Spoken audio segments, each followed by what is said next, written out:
These are the On Roger Pro 2s. I reviewed the first disastrous version a few years ago. Link in this corner if you haven't checked it out already.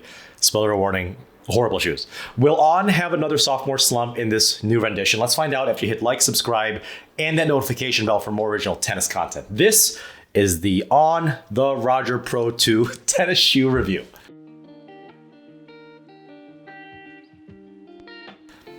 Just like the original version, these have a nice sleek look, classic.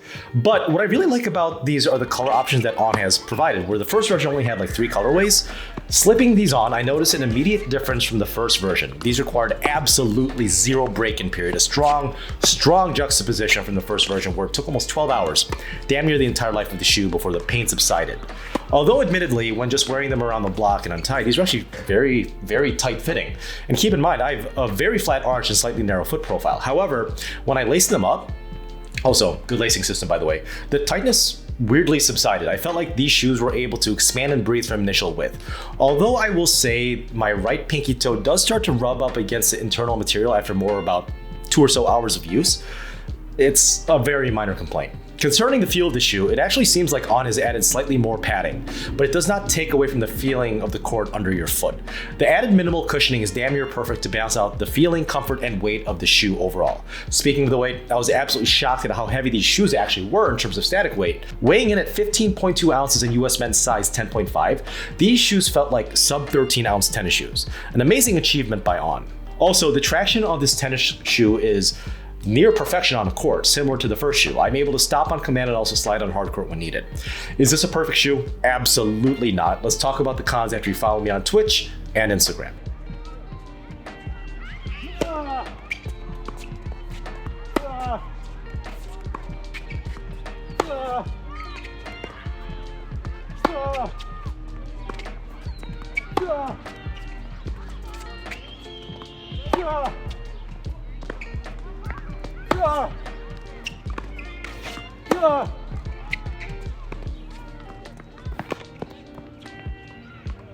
Hey, Feature Mark here.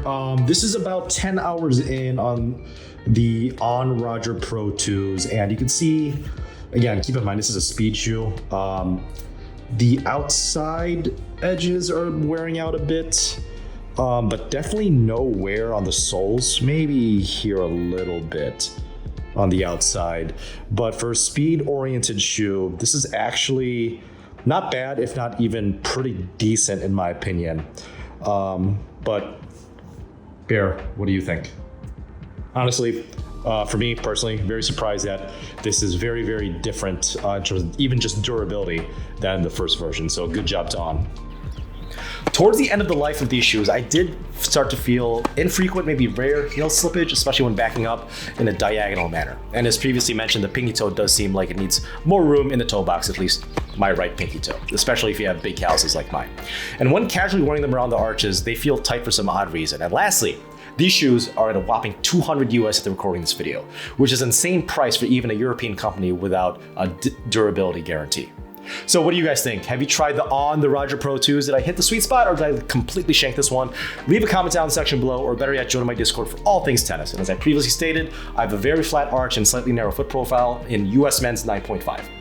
I also use Move Game Day insoles, and for clarity, these shoes I bought from an online retailer. In fact, about 2 of these pairs in an amazing classic colorway, but only because they were on sale for like $120 per pair, which is actually a pretty good deal given the performance. And as always, happy hitting.